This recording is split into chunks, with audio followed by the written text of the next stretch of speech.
Hello everyone, नमस्कार, जय हिंद। स्वागत है आपका हमारे channel locus point of your career में। दोस्तों, आज से हम चालू करने वाले हैं क्लास 9th की फिज़िक्स। और फिज़िक्स में जो अभी हम चैप्टर स्टार्ट करने जा रहे हैं, आज हम जिस चैप्टर की बात करेंगे वो है motion in one dimension. Okay, motion मतलब मूवमेंट। तो मोशन इन वन डायमेंशन मतलब एक डायरेक्शन में मोशन। तो इस चैप्टर को स्टार्ट करने से पहले जो कुछ बेसिक चीज़ें हमको पता होनी चाहिए, आज हम उनके बारे में बात करेंगे। तो जो सबसे पहली चीज़ आती है वो आती है रेस्ट एंड मोशन। एक टर्म आता है रेस्ट, दूसरा टर्म आता है मोशन। पहले हमें जानना होगा कि ये रेस्ट और मोशन है क्या चीज़। तो अगर हम बात करते हैं रेस्ट की, तो अगर हम किसी ऑब्जेक्ट को कंसीडर करते हैं, कोई भी एक ऑब्जेक्ट है, सपोज दिस, ओके। अब इस ऑब्जेक्ट को अगर हम कंसीडर कर रहे हैं तो इसके आसपास कुछ सराउंडिंग्स भी होंगी। सराउंडिंग्स मतलब आसपास की चीज़ें, आसपास के ऑब्जेक्ट्स, आसपास की जगह। तो अगर हम बाहर इसके अलावा आसपास की चीज़ों को हम कंसीडर कर लें तो ये हो गई इसकी सराउंडिंग, यानी कि इस ऑब्जेक्ट से बाहर जितनी भी चीज़ें हैं वो सब हो गई उसकी सराउंडिंग। तो अब रेस्ट और मोशन को हम इसी के रिस्पेक्ट में डिफाइन करते हैं। अगर विद रिस्पेक्ट टू सराउंडिंग्स, यानी कि इसके जो आसपास की चीज़ें हैं उनके रिस्पेक्ट में अगर हम देख रहे हैं और इस ऑब्जेक्ट की पोजीशन में कोई चेंज नहीं आता है, तो हम बोलेंगे कि ये रेस्ट पे है। जैसे मैं एक ऑब्जेक्ट हूँ, मेरे लिए सराउंडिंग्स है ये वॉल, ये मेरे लिए सराउंडिंग हो गई, ये बोर्ड मेरे लिए सराउंडिंग हो गया। अगर मैं यहाँ पर खड़ा हुआ हूँ और आप थोड़ी देर बाद देखते हैं मैं यहीं पर खड़ा हुआ हूँ, तो इनसे मेरी दूरी में कोई फ़र्क नहीं आया है। इनके रिस्पेक्ट में मैं उसी जगह पर, उसी पॉइंट पर अभी भी खड़ा हूँ, तो कहा जाएगा कि मैं रेस्ट पर हूँ।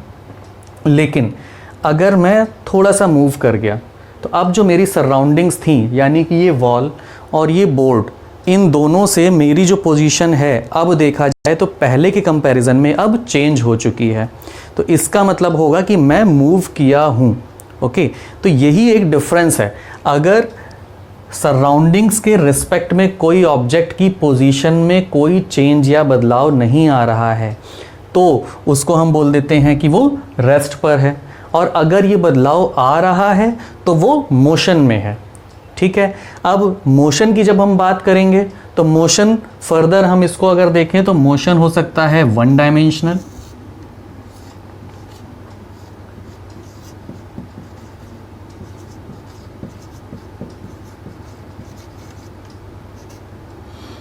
एक हो सकता है टू डायमेंशनल,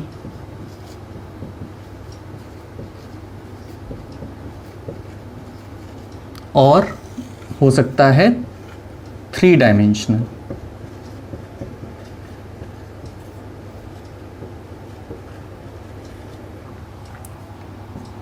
फिलहाल जो हम बात करेंगे अभी 9th के सिलेबस में, वो हम बात करेंगे वन डायमेंशनल मोशन की। लेकिन ये one dimensional motion, two dimensional motion, three dimensional motion है क्या? तो इसके लिए हमको ऐसे समझना होगा कि अगर कोई भी ऑब्जेक्ट एक स्ट्रेट लाइन में चल रहा है, मींस उसकी जो पोजीशंस है, सपोज़ ये ऑब्जेक्ट है, ये मूव कर रहा है, पहले ये इस जगह पर था, आगे बढ़ा ये इस पॉइंट पर आया, फिर आगे बढ़ा ये इस पॉइंट पर आया, ऐसे एंड सो ऑन ये मूव करता गया, अलग अलग समय पर हमने देखा।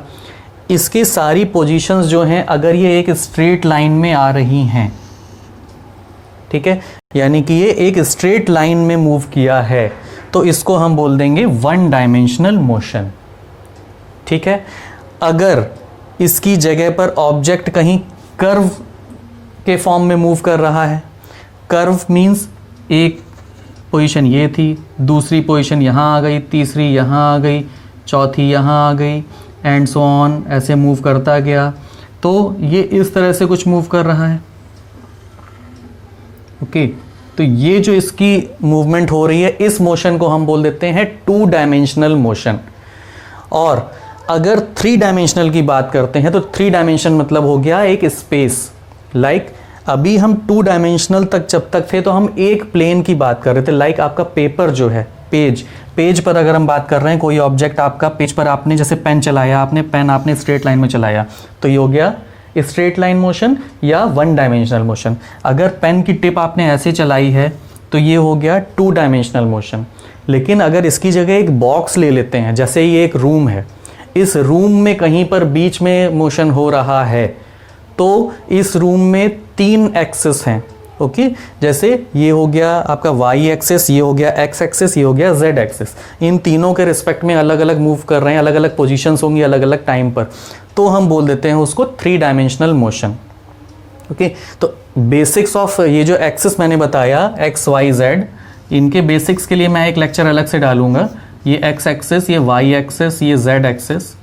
ओके, तो अगर हम केवल एक डायरेक्शन की बात करते हैं तो एक्स एक्सिस, अगर इन दोनों के बीच में कोई मूवमेंट हो रहा है, ठीक है, तो ये हम पेपर के प्लेन पे बात करते हैं। ये जो पूरा प्लेन है ये पेपर का प्लेन है, इसके बारे में मैं आपको बाद में बताऊंगा। बहरहाल अभी आपको इतना याद रखना है कि 1 dimensional means movement in straight line, 2 dimensional means movement in curve, and 3 dimensional is movement in space. Space का मतलब एक बॉक्स जैसी कोई चीज़ है और उसके अंदर हम मूवमेंट कर रहे हैं, तो हम इन 3 तरह से मोशंस को क्लासिफाई कर सकते हैं। अब बात आती है कि इस मोशन को हम 1 डायमेंशनल मोशन, क्योंकि हम अभी पढ़ने जा रहे हैं, तो 1 डायमेंशनल मोशन को हम रिप्रेजेंट कैसे करते हैं। तो चलिए अब इस पर फोकस करते हैं।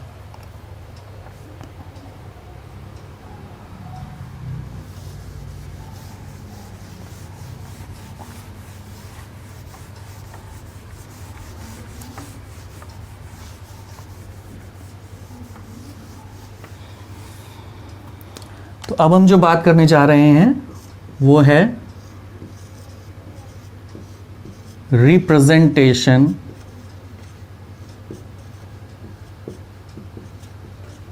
ऑफ 1 डायमेंशनल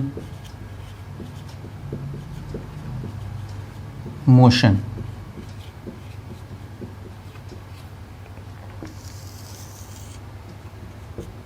मतलब हम देख तो लेते हैं, लेकिन हम इसको कॉपी पेन लेकर के हम कैसे बताएंगे कि मोशन कैसे हो रहा है, तो इसके लिए अलग अलग पॉइंट्स हमें कैसे पता चलेंगे कि कब कितना मूवमेंट हुआ। ठीक है, तो इसका बहुत सा एक सिंपल सा तरीका है। इसके लिए हमें 2 चीज़ों की ज़रूरत पड़ेगी। जैसे मैंने बताया था कि एक मैं इनिशियली यहाँ खड़ा था, थोड़ी देर बाद मैं यहाँ पर आ गया, तो ये मोशन हुआ था। अब देखिए इनिशियली मतलब मैं एक किसी टाइम पर यहाँ पर था, दूसरे टाइम पर मैं यहाँ आ गया, 2 चीज़ें हो गई। इसमें 2 चीज़ें क्या आई, टाइम, यहाँ पर टाइम कुछ और था, यहाँ पर टाइम कुछ और है, तो नंबर 1 पैरामीटर हो गया टाइम, और दूसरी चीज़ थी पोजीशन, यानी कि मेरी कितनी मैंने डिस्टेंस ट्रैवल करी है। तो वो 2 चीज़ें हमें मालूम होनी चाहिए। उनको हम कैसे बनाते हैं, तो एक छोटी सी टेबल के फॉर्म में इसको शो किया जाता है। किसी भी ऑब्जेक्ट का अगर मोशन है तो उसको हम एक टेबल के फॉर्म में शो करते हैं। कैसे करते हैं,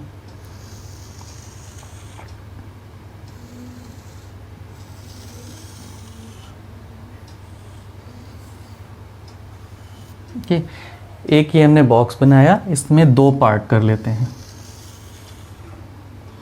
ठीक, एक पार्ट इसमें से होगा जो यहाँ पर डिनोट करेगा टाइम को।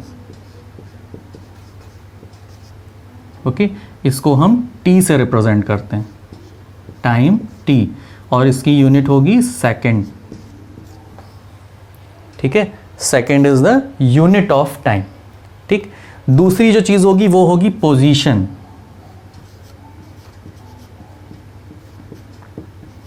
इसको हम x से डिनोट करते हैं और इसकी यूनिट होती है मीटर। ठीक है, तो ये जो x लिखा हुआ है यहाँ, सॉरी m जो लिखा हुआ है, this is the unit of distance, कितनी डिस्टेंस मूव किया, और यहाँ पर ये है यूनिट। तो ये सेकंड और मीटर, सेकंड टाइम की यूनिट, मीटर पोजीशन की यूनिट। अगर हमको ये 2 चीज़ें हमें पता हैं अलग अलग समय पर कितनी कितनी दूरी वो ऑब्जेक्ट मूव कर रहा है, तो हम उसको एक पेपर पर इस तरह से शो कर सकते हैं। जैसे एक एग्जांपल के लिए ले लीजिए,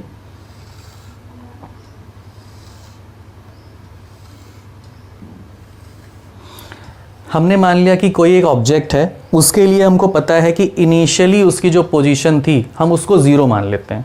ठीक है, वो जहाँ पर था उस जगह को हम मान लेते हैं कि वो इनिशियल पॉइंट है। तो जब 0 टाइम की बात करते हैं, इनिशियल स्टार्टिंग, उस वक्त वो अपनी जगह खड़ा था, मतलब बिल्कुल मूव नहीं हुआ, उसकी पोजीशन यानी कि मूवमेंट हो गया 0। अब अगर हमने देखा कि 1 सेकेंड के बाद वो थोड़ा सा मूव किया, 5 मीटर मूव कर गया, ओके, तो 1 सेकेंड यानी कि अगले 1 सेकेंड में वो 5 मीटर मूव कर गया, तो हमने इसको ऐसे लिख दिया।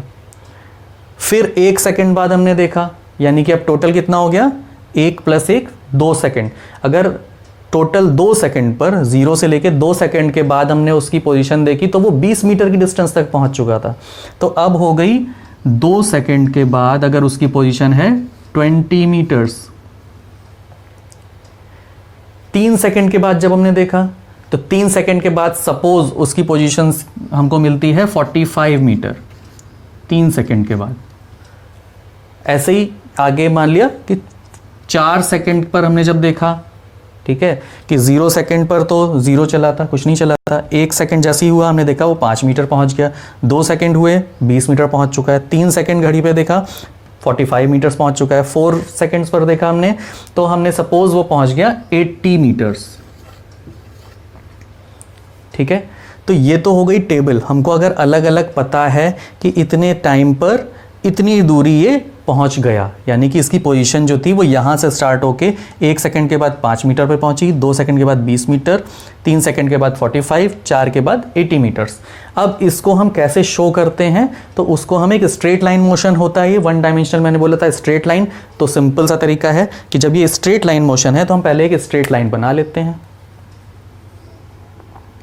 तो हमने यहाँ पर एक स्ट्रेट लाइन ड्रॉ कर ली।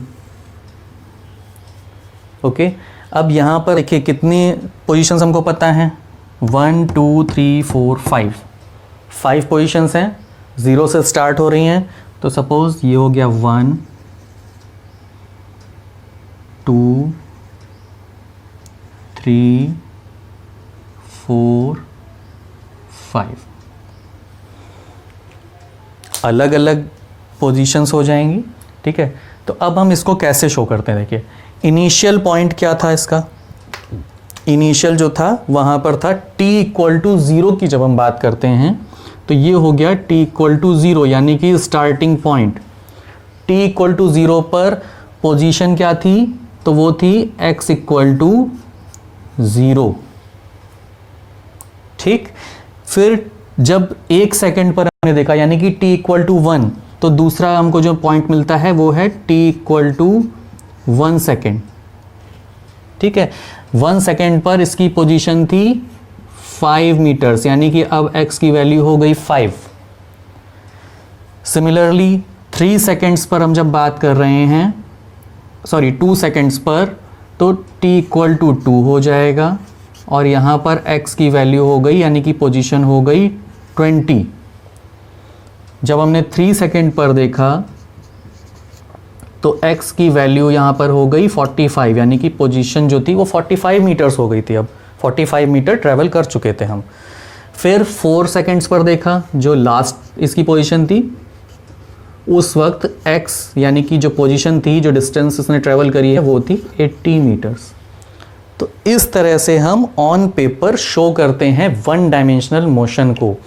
इसके लिए हमें किन चीज़ों की ज़रूरत होती है, इसकी टाइम और उस टाइम के रिस्पेक्ट में क्या क्या पोजीशंस थी उस ऑब्जेक्ट की इनिशियल पॉइंट से। जैसे इनिशियल पॉइंट 0 था, फिर 1 सेकेंड के बाद 5 मीटर पहुंच गए थे। जब 2 सेकेंड हुए थे तो हम 0 से चल करके 20 मीटर आ चुके थे।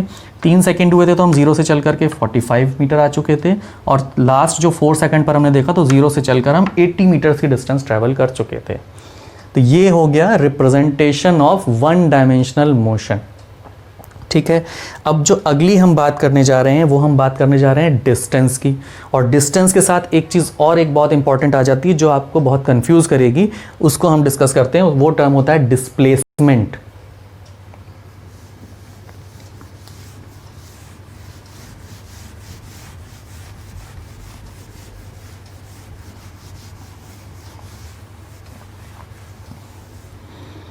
तो जिन 2 टर्म्स की अब हम बात करेंगे वो हैं डिस्टेंस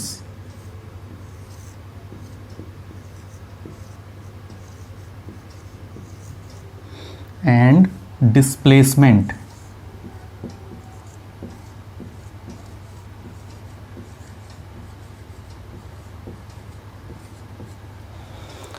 एक जैसे लगते हैं ये, लेकिन इनमें एक चेंज है। डिस्टेंस क्या होती है, तो हम एक एग्जांपल ले लेते हैं कि एक कोई ऑब्जेक्ट है, सपोज ये एक कोई ऑब्जेक्ट है, ओके, जो किसी ए पॉइंट पर है,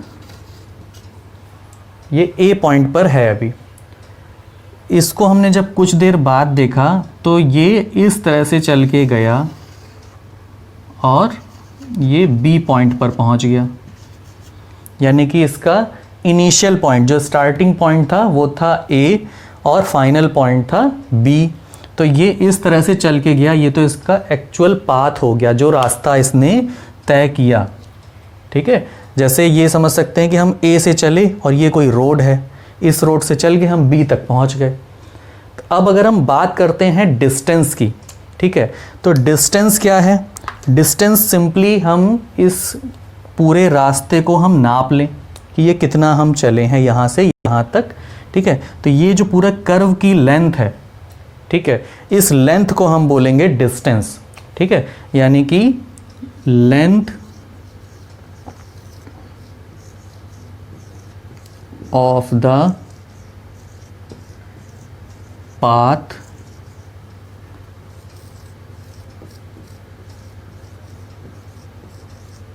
followed by the object। तो ये तो हो गई डिस्टेंस, इस पूरे कर्व की लेंथ। हम एक स्केल से इसको पूरा मेजर कर लें ये कितना है इस कर्व की लेंथ। ठीक है, लेकिन डिस्प्लेसमेंट क्या होता है? तो डिस्प्लेसमेंट होता है, ये इनिशियल पॉइंट है, ये है फाइनल पॉइंट। ठीक है, तो डिस्प्लेसमेंट हम बोलते हैं shortest distance from initial point two final point. ठीक है, तो इनिशियल पॉइंट ये है और फाइनल पॉइंट ये है, तो शॉर्टेस्ट डिस्टेंस हमेशा जो स्ट्रेट लाइन होती है वो हमें मिलती है। ठीक है, तो अगर हम यहाँ से यहाँ तक की शॉर्टेस्ट डिस्टेंस हम मेज़र करना चाहें, नापना चाहें, तो वो कैसे मिल सकती है? तो हम यहाँ से स्ट्रेट लाइन एक ऐसे खींच देते हैं। ये जो रेड कलर की डॉटेड लाइन अभी हमने खींची है,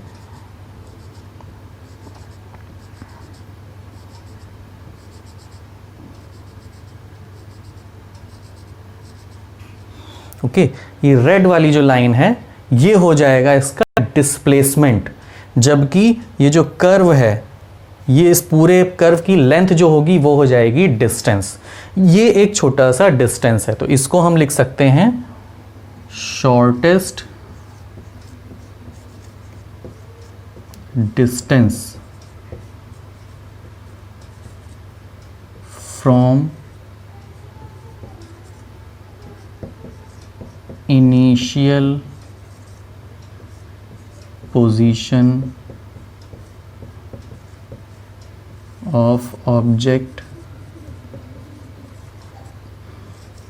टू फाइनल पोजीशन।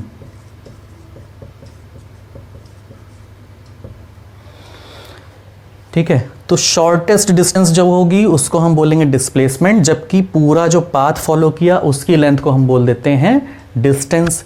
अब सिंबल की बात करें, कैसे शो करते हैं? तो डिस्टेंस को हम शो करते हैं एस से, डिस्टेंस को हम शो करेंगे एस से। और डिस्टेंस ऑब्वियस है, इसकी यूनिट क्या होगी? तो डिस्टेंस भी एक तरह से लेंथ है, लेंथ की यूनिट होती है मीटर, तो इसकी भी यूनिट एसआई यूनिट जो हो जाती है वो हो जाती है मीटर्स। एंड अगर हम बात करें सीजीएस की, तो सीजीएस में यूनिट जो आ जाती है वो आ जाती है सेंटीमीटर।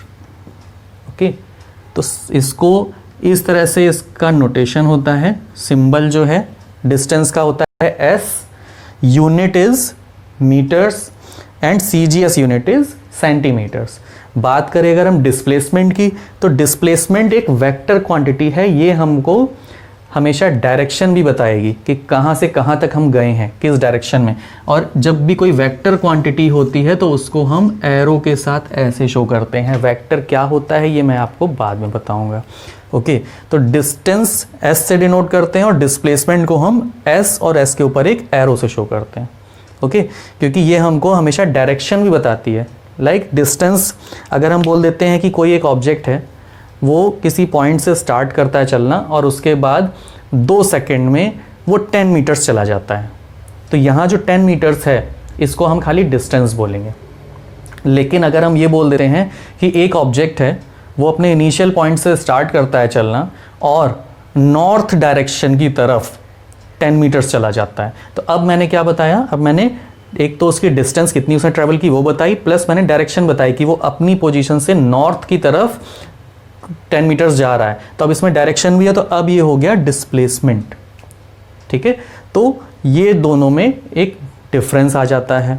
इसके साथ एक इम्पॉर्टेंट चीज़ और है कि ऑन पेपर हम जो डायरेक्शंस शो करते हैं, क्योंकि अभी हम मोशन की बात कर रहे हैं तो इसका यूज़ आगे आएगा, तो जब हम ऑन पेपर डायरेक्शन शो करते हैं, ईस्ट वेस्ट नॉर्थ साउथ, ये 4 डायमेंशन होती हैं, तो पेपर पर हम हमेशा जो इनको शो करेंगे उसके लिए ये डायरेक्शंस हम लेते हैं, ऊपर नॉर्थ, नीचे साउथ, ओके, ये हो गया आपका east and this is west. Okay, तो अब देखिए, अगर मैंने बोला कि एक ऑब्जेक्ट यहाँ से चलना स्टार्ट कर रहा है और 10 मीटर्स चल रहा है, अभी आप ये नहीं बता सकते कि वो किस तरफ गया यहाँ से, तो ये तो मैंने डिस्टेंस बता दी। लेकिन अगर मैंने बोला कि वो यहाँ से स्टार्ट करता है और नॉर्थ की तरफ 10 मीटर गया, तो मैंने डिस्प्लेसमेंट बताया है कि नॉर्थ की तरफ गया है और 10 मीटर्स गया, तो अब हम उसकी एग्जैक्ट पोजीशन जान सकते हैं कि वो कहाँ पर होगा। ठीक है, तो पेपर पर हम इस तरह से डायरेक्शंस को शो करते हैं, ये north, east, west and south. इसको ध्यान रखना पड़ेगा क्योंकि मोशन में जब हम बात करेंगे तो इसका बहुत यूज़ आना है। ठीक है, अब कुछ 1-2 पॉइंट्स और हैं इंपॉर्टेंट, उनकी बात कर लेते हैं, छोटे छोटे पॉइंट्स।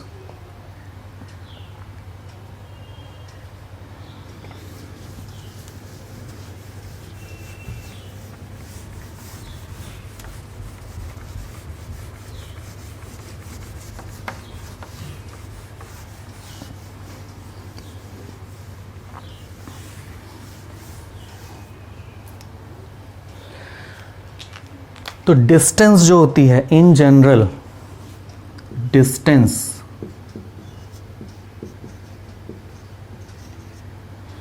और डिस्प्लेसमेंट, ये 2 टर्म मैंने अभी आपको बताए हैं।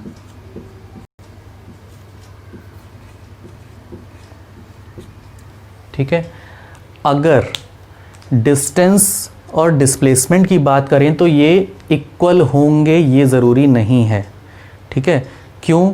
क्योंकि जो डिस्टेंस है ये हमेशा पॉजिटिव होगी, डिस्टेंस कभी ज़ीरो नहीं हो सकती, क्योंकि हम अगर डिस्टेंस ट्रैवल कर रहे हैं यानी कि हम कुछ दूरी चल रहे हैं, तो ज़ीरो से अगर हम चल रहे हैं तो कुछ तो चले ही होंगे, तो ये नॉन ज़ीरो होती है।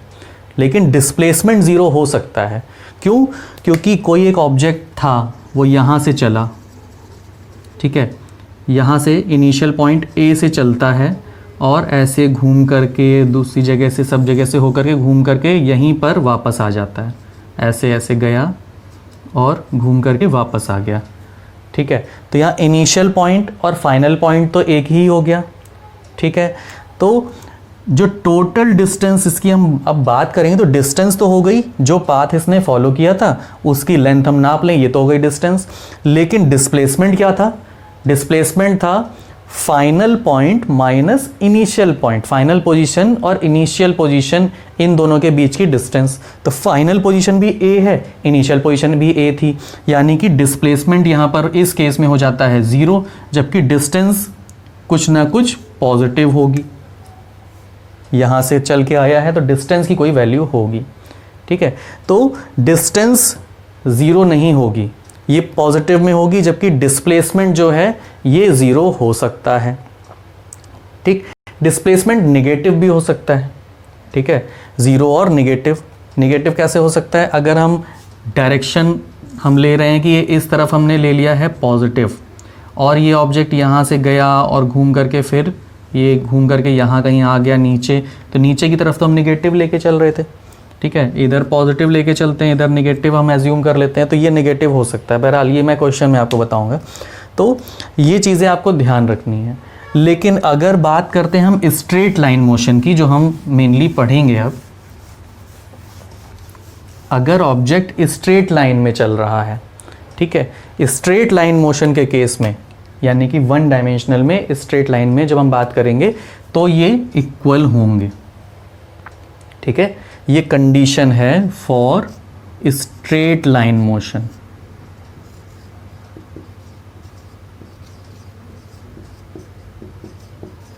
अगर मोशन जो हो रहा है वो स्ट्रेट लाइन में है तो डिस्टेंस और डिस्प्लेसमेंट इक्वल होते हैं। लेकिन अगर कर्व के फॉर्म में है, यानी कि टू डायमेंशनल है, ठीक है, तब ये दोनों इक्वल नहीं होंगे।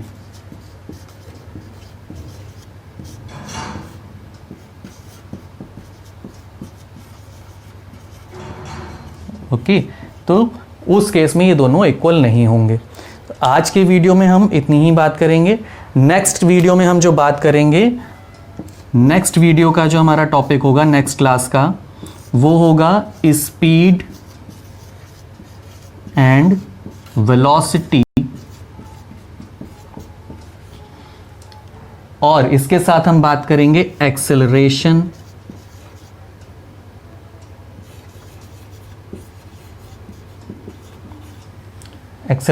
एंड एक्सेलरेशन का अपोजिट होता है रिटार्डेशन।